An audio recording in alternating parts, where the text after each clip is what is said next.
হিমন্ত দাদাগিৰি কৰিছে নে নাই? কৰিছে নে নাই? কৰিছে নে নাই? ৰাইজৰ ওপৰত মুখ্যমন্ত্ৰীয়ে দাদাগিৰি কৰিব পাৰে জানো?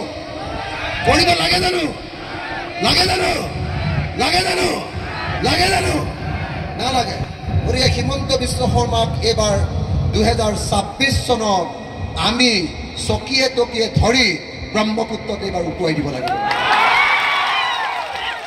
লাগিবনে নাই? লাগিবনে নাই? আমি বিজেপি চৰকাৰখন ভাঙিব লাগিবনে নাই? ভাঙিব লাগিবনে নাই? সেইকাৰণে আমি চব লগ হৈছোঁ।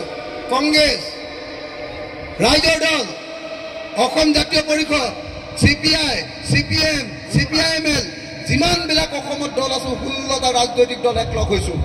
আৰু 16টা ৰাজনৈতিক দলে একলগ হৈ এইবাৰ একেলগতে আমি ৰকিবুল হুছেইন ডাঙৰীয়াক নিৰ্বাচনত উঠাইছোঁ। ৰকিবুল হুছেইন ডাঙৰীয়া অকল কংগ্ৰেছৰ কেণ্ডিডেট নহয়, ৰকিবুল হুছেইন ডাঙৰীয়া আমাৰ দল ৰাইজৰ দলৰো কেণ্ডিডেট। আপোনালোকে ৰকিবুল হুছেইনক ভোট দিবনে নিদিয়ে? দিবনে নিদিয়ে? দিবনে নিদিয়ে? হিমন্ত বিশ্ব শৰ্মাৰ দাদাগিৰি ভাঙিবৰ কাৰণে আপোনালোকে ৰকিবুল হুছেইনক ভোট দিব লাগিব। দিবনে? দিবনে? সঁচাকৈ দিবনে নিদিয়ে? চবেই দিবনে নিদিয়ে?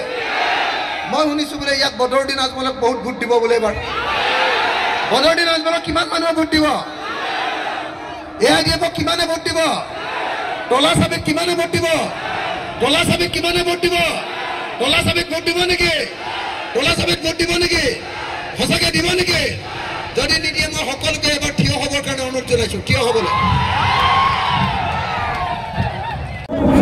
2024 চনৰ নিৰ্বাচনটো ভাৰতৰ ৰাজনৈতিক ইতিহাসৰ আটাইতকৈ জটিল আৰু গুৰুত্বপূৰ্ণ নিৰ্বাচন। 2024 চনৰ নিৰ্বাচনটোত আমাৰ দেশখন গণতান্ত্ৰিক হৈ থাকিবনে নাই, নে এই দেশখন ধৰ্মীয় মৌলবাদী দেশত পৰিণত হ'ব, সেই সিদ্ধান্ত গ্ৰহণ হ'ব। 2024 চনৰ লোকসভা নিৰ্বাচনত যদি বিজেপি জয়ী হয় তেতিয়াহ'লে আমাৰ দেশখন ধৰ্মীয় মৌলবাদী দেশত পৰিণত হ'ব আৰু তেওঁলোকে আমাৰ দেশখন হিন্দু ৰাষ্ট্ৰত পৰিণত কৰিব। আফগানিস্তান যেনেকৈ মুছলমান ৰাষ্ট্ৰ, পাকিস্তান যেনেকৈ মুছলমান ৰাষ্ট্ৰ, আমাৰ ভাৰতবৰ্ষও তেনেকৈ হিন্দু ৰাষ্ট্ৰত ধৰ্মীয় মৌলবাদী দেশ এখনত পৰিণত হ'ব আৰু আমাৰ দেশৰ সংবিধানখনৰ ধৰ্মনিৰপেক্ষতা আৰু গণতান্ত্ৰিক চৰিত্ৰটো নাইকিয়া হ'ব।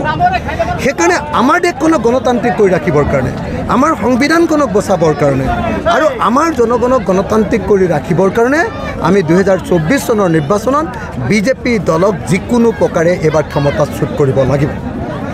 বিজেপি দলৰ লগে লগে বিজেপি দলৰ বন্ধু পাৰ্টি AIDF দলকো আমি সম্পূৰ্ণৰূপে অসমৰ ৰাজনীতিৰ পৰা বিদায় দিব লাগিব।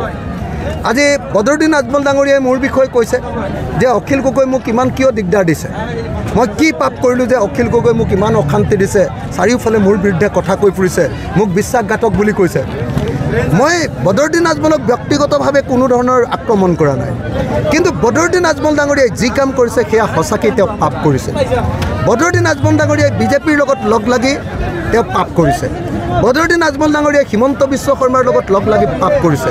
অত্যাচাৰী শাসক, অত্যাচাৰী মুখ্যমন্ত্ৰী হিমন্ত বিশ্ব শৰ্মাৰ লগত লগ লাগি ধৰ্মীয় ৰাজনীতি কৰি, ধৰ্মীয় পলাৰাইজেশ্যন কৰি বদৰুদ্দিন আজমলে পাপ কৰিছে আৰু সেই পাপৰ কাৰণে এইবাৰ অসমৰ মানুহে AIDFক অসমৰ ৰাজনীতিৰ পৰা বিদায় দিব।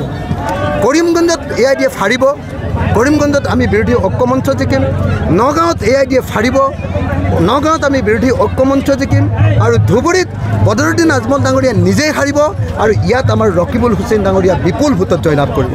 তাৰ ফলস্বৰূপে কি হ'ব, 2024 চনত আমি দেখিবলৈ পাম যে বদৰুদ্দিন আজমলকে ধৰি AIDFৰ এজনো সাংসদ এইবাৰৰ পৰা নাথাকিব আৰু 2026 চনত অসমৰ কোনো বিধানসভা সমষ্টিতে যাতে AIDF জিকিব নোৱাৰে তাৰ ব্যৱস্থা কৰিম আৰু একেলগতে হিমন্ত বিশ্ব শৰ্মাৰ বিজেপি পাৰ্টি আৰু বদৰুদ্দিন আজমলৰ AIDF পাৰ্টিক 2026 চনত আমি ব্ৰহ্মপুত্ৰত উটুৱাই দিম, ব্ৰহ্মপুত্ৰত দলিয়াই দিম আৰু ব্ৰহ্মপুত্ৰত গৈ বদৰুদ্দিন আজমল আৰু হিমন্ত বিশ্ব শৰ্মাই গৈ বাংলাদেশত পৰিবগৈ।